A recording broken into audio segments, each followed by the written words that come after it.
fundamentals of electrical circuits.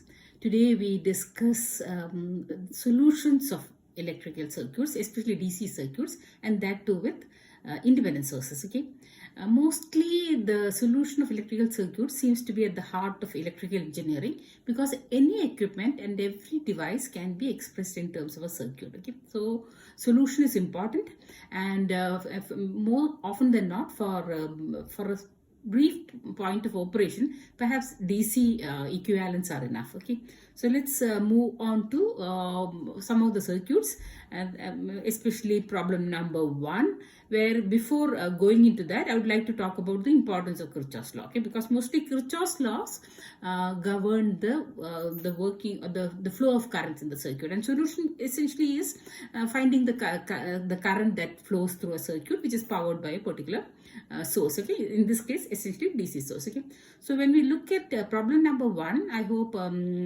as usual the diagram first. So we see 2 sources, 1 amps, as also a 5 volt sources. So both sources are there, both are DC and both are independent, and there's a 2 ohm resistor there. Okay, in Kirchhoff's law, according to Kirchhoff's law, it's very clear that all through the loop, okay, all through the branches that are connected in a single loop, the current that flows is going to be 1 amp.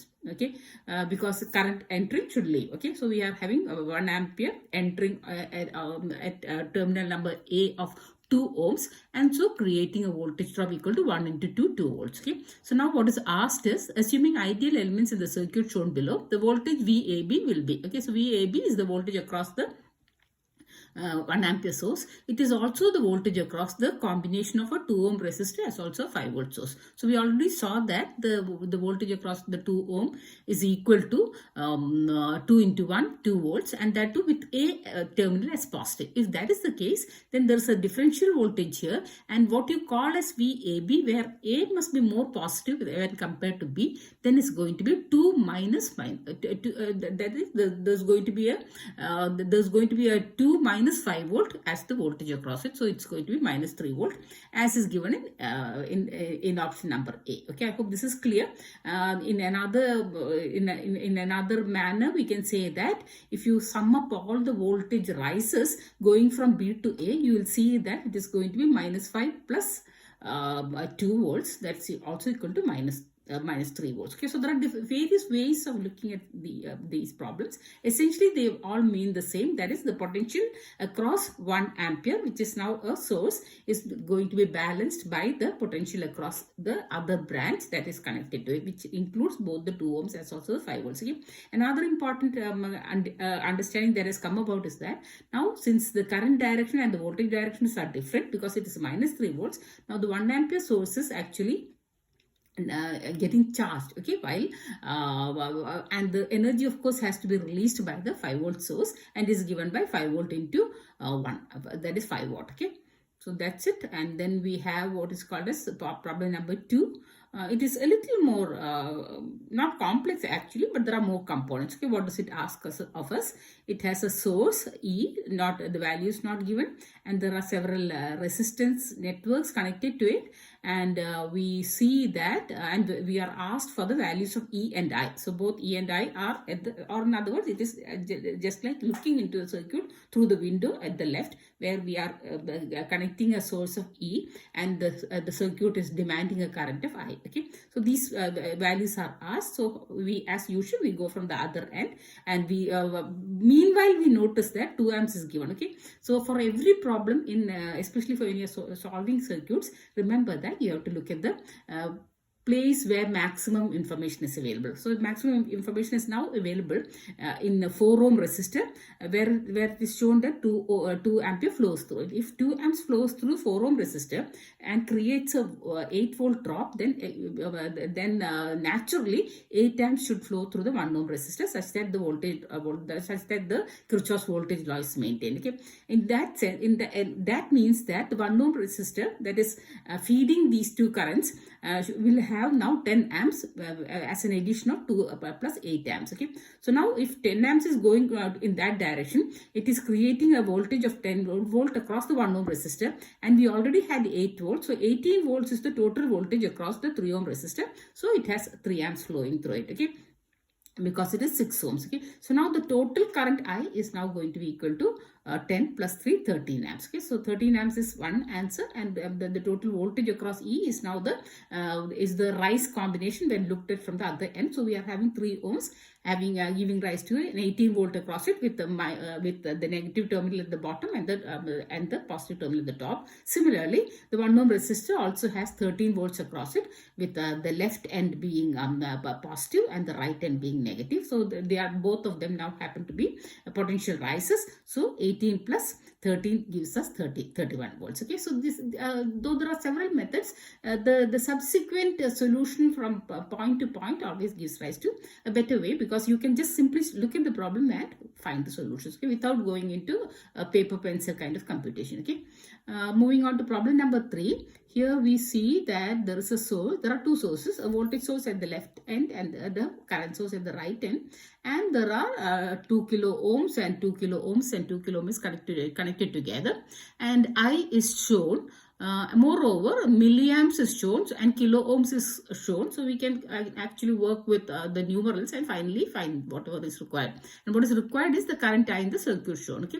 So how do we go about it? Okay. So the Kirchhoff's current law, what does it say? 1 milliamps comes to the 2 ohm resistor at the center, and I comes to its center again. So we are having through the 2 kilo ohm separating the two sources, we are having what is called as I plus 1 current flowing. Okay, so now the total voltage drop across the 2 kilo ohms, which is through which the current enters, the current I enters, and the 2 kilo ohms through which both I and 1 milliamp flow together give rise to a potential rise. Okay, if you look at it from the as you go from top to from bottom to top, you will see that it's equal to 5 volt. Okay, so you can put them all together and you can solve for I into 4 plus I into 4 plus plus 1 into 2 is equal to 5. Okay, so you can solve it and you can see that the current is going to be equal to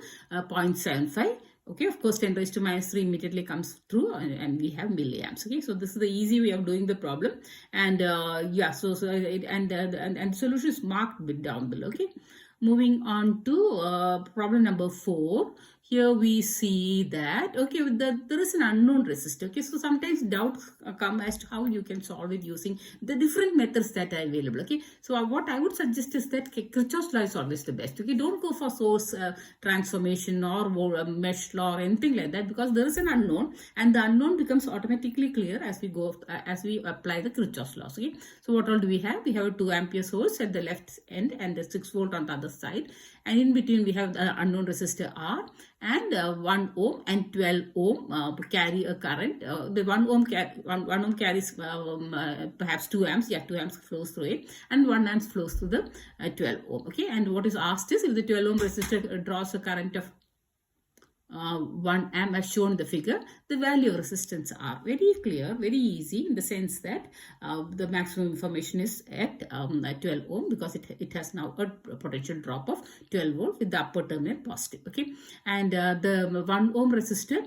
which is through which the 2 ampere current flows is of no consequence whatsoever. You can even remove it. Nothing happens in analysis if you remove that 1 ohm. Okay, but on the other hand, it consumes power, no doubt about it, but other than that, there is no sense in having that 1 ohm. Okay, normally you can remove it as we can show in subsequent examples, and still the problem can be solved. Okay, or solution is possible. Okay, so now we are having 2 amps. So now it's very clear that we have 12 volt across the central branch. Okay, and we have 6 volt on the other side. So together we see that there is 6 volts across the resistor R. Once you know the voltage, now only current is required, and we see that 2 amps comes in, as also 1 amp leaves it. So 1 amp is what is left for our resistor. Okay, so we have 1 amps and 6 volts together, telling us that 6 by 1 is equal to 6 ohms. Okay, very simple solution, as is applicable also for the 5th problem. Here again we have the unknown resistor R there, and we have 100 volts on one side and 10 ohms connected to it. And the question is, of course, to find out R. Okay, in such circumstances, always R. Okay, so what do? We see that 8 amps has come in, maximum information is available, that is at the source itself, 100 volts outputs a current of equal to 8 amps. Okay, so now this 8 amps flows through resistor R. Now the only job is to find the voltage across it. Okay, so this 8 amps, when it comes to the pair of 10 ohms, it splits into 2 and 4 amps flows through 1, creating a voltage drop of 40 volts. Okay, so the difference is going to be, so if you look at the directions of the voltages, it can be seen that the difference is going to be across the resistor R, which is equal to 60 volt. Okay, 60 volt and 8 amps together give us the resistive value is equal to 7.5. Okay, ohms. Very simple. Okay, moving on to 6th problem. Here again, it's we see that we are having 100 volt and 40 volt sources on either sides, and then we are having a 2 ohm centrally, and at the star now also has 14 ohms on one side and 1 ohm on the other side, and an unknown resistor capping it all. Okay, so 14 is very interesting. When you see 14, you must realize that there must be some 14 is an interesting number because it is 7 into 2. Okay, something interesting is going to come. Where is the maximum information available? Maximum information available is available beneath 2 ohms, because it is the current that has come in from 2 ohms to the bottom, which is going to split into 2 and become 10 amps and flow as 10 amps and 5 amps on either side. So the current that is flowing through the 2 ohms is now equal to 15 amps. Okay, and so that means it creates a voltage equal to 30 volts. So in the loop on the left side, now we are having 100 minus 30, 70 volts. Okay, yes, naturally it will come through like this, which means that now we are having 14 ohms with a voltage drop of 70 volt across it, which means with the direction as shown. So we are having 5 amps flowing through it. Okay, so from 10 amps, 5 amps goes to the 14 ohm resistor, the remainder goes through R. So now we already have the current, that is 5 amps flowing through the resistor. Now the voltage is required. Okay, so now we move to the right loop, where again we see that if 40 volt and 30 volt are going to have to balance each other, 10 volt must be applicable with the direction as shown across the 1 ohm resistor, which means that we are having 10 volts and 70 volts across across R, but in opposite direction. So the total voltage is going to be 60 volts, and 60 volts is going to be the voltage across the resistor R, and the current is now hence going to, and current we know, so the resistor is going to be 60 by 5, which is equal to 12 ohms. Okay, so all these problems are similar in the sense that the voltage needs to be found out, the current through has to be found out, and the unknown resistor can be diagnosed. We need not go into any other methods. Okay, moving on to problem number 7. I hope it is very clear that we are applying Kirchhoff's law only. Okay, and that too whenever it is required, not writing an equation for an entire loop or a node or anything like that. Okay, perhaps those methods are available. Of course, those methods are available, but they have all come from Kirchhoff's laws. Okay, just simply application of Kirchhoff's laws is will be sufficient. Okay, so now let's move on to 7th problem. Again, 2 sources, 5 volt at one end, 1 ampere source, current source in the middle. All are DC sources, independent sources, and we have a network of 5 ohms, 5 ohms and 10 ohms. And what is asked could be I. Okay, what is shown, and this is what is shown, and what is asked is in the figure shown the value of the current I in amperes is. Okay, so now we see. So now we need to look at the pattern. Okay, so now here we are diverging a little because now we don't need to find out R. So now we can go for what is called as, when we see 5 volt and 5 ohms, immediately what should come to your mind should be source transformation, because it will always give rise to 5 by 5, which is equal to 1 ampere, and a 5 ohm connected parallel to the 1 ampere source as it is. Okay, what's the advantage? The advantage happens to be that both the currents, 1 ampere created from 5 volt and the 1 ampere source already there, all move to the top. Okay, and so it becomes totally moved to a node right at the center. So you are having what is called as 2 amps flowing there, and then diverging through the 2 paths. That is, one is the 5 ohm path, the other is going to be the path through which the current is required, which is 15 ohms. Okay, so it's very simple to see that it's going to be that I is going to be the same as equal to 2 amps total, the total 2 amps that has come to the node, which is now going to diverge accordingly. So we have the current division rule of 2 into 5. Okay, because that is the smaller resistor divided by 5 plus 15 or by 20. So the answer is going to be 0.5 amps. Very simple. Okay. So we have started using source transformation. Okay, in such junctures, when we see that the values are appropriate, we go for source transformation. As applicable for problem number 8 as well. Okay, so let's see what the problem number 8 tells us. It tells us that there are now two sources, 10 milliamps on the left side and 2 milliamps on the other end. And now let us look at the resistive loop that is within here. Okay, that's very interesting because it is 1 kilo ohm, 4 kilo ohm, 3 kilo ohm and 2 kilo ohm. I hope you by now you have added them and seen that it's going to be 10 kilo ohms. 10 is always a good number. Okay, so 10, if you add them together, how can you get 10 kilo ohms in a loop? Only by source transformation. So what do you do? 10 milliamps with 2 kilo ohms will give you what is called as 10 into 2 milli into kilo. Together gives us 20 volts on the left side. Okay, and the 2 kilo ohms becomes in series with the network. Okay, so that's 20 volt, and at the same time the upper part is positive. The upper part of the source is going to be positive. Okay, when we go to the left and with the right hand source, we have 2 milliamps and 4 giving rise to 8. Okay, so milli kilo cancel so we are having 8 volts. Okay, and that in that 8 volt we are having the lower terminal positive and the upper terminal negative. So we are having, and the 4 kilo ohms will also come in series. So totally in it's a single loop. Okay, so everything all the clutter has been removed. So it's a single loop with 2 voltage sources and the 10 kilo ohms together in series. Okay, so what about the directions? Okay, we can see that if you look at the voltage directions from the 20 volt is a voltage rise if you go from top to bottom, from bottom to top, and then when you go down you see that again we are having the 8 volt is also going to be a voltage rise. So totally we are having 28 volts and then 10 kilo ohms. Okay, so we are having 2.8 milliamps, and then that 2.8 milliamps flows through all of them, including the R2, which has not yet been disturbed. Okay, you should not disturb any component through which the current has been asked. Okay, and that's what is asked is the magnitude of the current in milliamps through the, okay, of course it's milliamps because 28 divided by 10 kilo ohms. Okay, through the resistor R2 in the figure shown. So whatever through which element you need to find out something, please don't, or across which if you need to find out the voltage, please don't disturb it. Okay, so moving on to problem number 10, the power delivered by the current source in the figure is. Okay, so now here we are having an interesting situation. We see that we are having 3 sources. Okay, when you are having 3 sources and we require the power by the current source, there's only one single current source, which is 2 amps. Okay, so now have a look at the periphery. Okay, so all these have an overall picture. What does the periphery of the circuit tell you, or the outer loop? It tells us that there's a voltage rise from the left. If you go, there's a voltage rise of 1 volt, and then there's a drop of 1 volt. So together they cancel, and then we reach that 1 ohm resistor. So the voltage across the 1 ohm resistor is going to be 0. Okay, the 1 ohm resistor at the right end. Okay, in that, if the voltage is going to be 0, there's going to be no current through it. That resistor can be removed. Okay, this is the way that you can easily find solution. So remove that 1 ohm resistor. Now what has happened? The 1 volt source at the top, the horizontal one, is now getting a 1 ohm resistor in series with it. You can immediately convert it into a current source. Okay, so so you are applying both. Okay, Kirchhoff's voltage law, which tells us that the 1 ohm resistor is going to have no current. Remove it. Okay, and now source transformation, 1 volt in series with 1 ohm is going to give us a 1 ampere current source with 1 ohm with 1 ohm parallel to the other 1 ohm,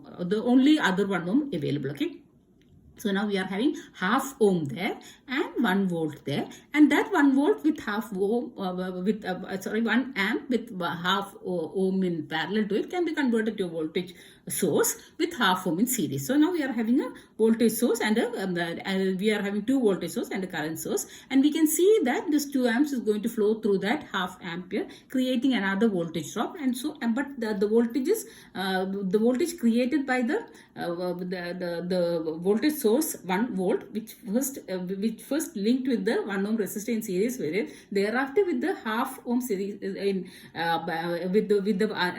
the other 1 ohm in parallel to it, such that it created a half ohm. Now tells us that voltage drop is going to oppose the first voltage source, and so together we are going to have only 3 volts across the 2 ampere source, and it's given in writing here, and it can be 3 by 2 volts. So the total is going to be 3 watt accordingly. Okay, so I hope the problem is clear in the sense that the problem becomes easier when you remove that 1 ohm source, and then you are having only 2 loops. there also you can go for source transformer or anything. Okay, source transformer is easier because 1 volt in series with 1 ohm is the same as equal to 1 ampere in parallel 1 ampere parallel to 1 ohm, and those two 1 ohms can together parallel to half ohm. And now we can convert it into a voltage source such that a single loop emerges. Okay, and there we are having just a half ohm and two voltages acting opposite to each other. So here we have only half volt,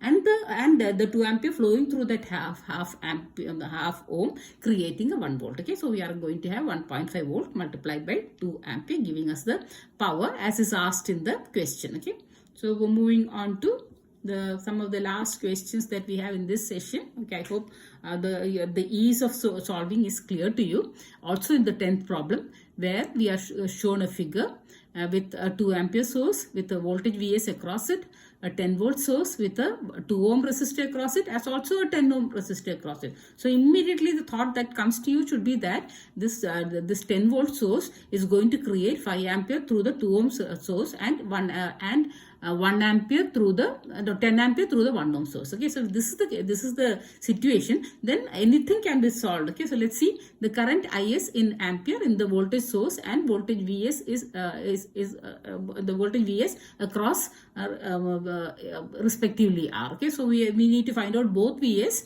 and also the current Is that is flowing into the 10 volt source. Okay, so it's very simple that we have now 10 and 5, 15 amps required by the 2 ohms and 1 ohm respectively, and we also have a 2 ampere coming from the current source at the left end. So together now they have it has created only that is we now require 13 amps to come from the 10 volt source to give a total of